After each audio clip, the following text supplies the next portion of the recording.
53 round গুলিসহ নারায়ণগঞ্জের ফতুল্লা ইজদাইরের কুখ্যাত মাদক সম্রাট রাজ্জাক গ্রেপ্তারের পর এলাকা শান্ত হওয়ার তুলনায় বরং আরও অশান্ত হতে চলেছে।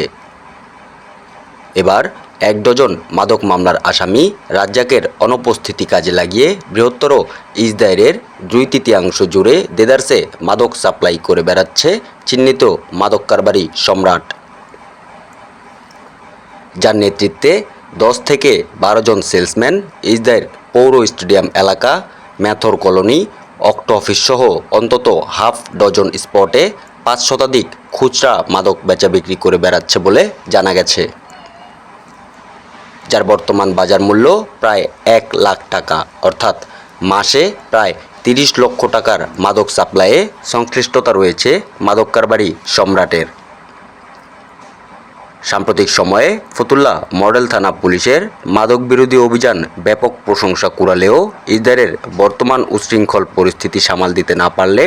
যে কোনো সময় এই এলাকায় বড় ধরনের ঘটনা ঘটে যেতে পারে বলে ধারণা করছে সাধারণ মানুষ। তাদের মতে মাদক কারবারি সম্রাট এতটাই বেপরোয়া যে কোটি কয়েক কথিত সাংবাদিক এবং পুলিশের সোর্সকে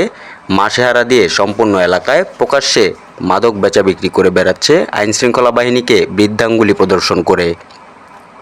তাই অনতিবিলম্বে সম্রাটকে গ্রেপ্তারে ফতুল্লা মডেল থানা পুলিশ ও জেলা গোয়েন্দা পুলিশ ডিবির জরুরি হস্তক্ষেপ কামনা করেছে সচেতন এলাকাবাসী।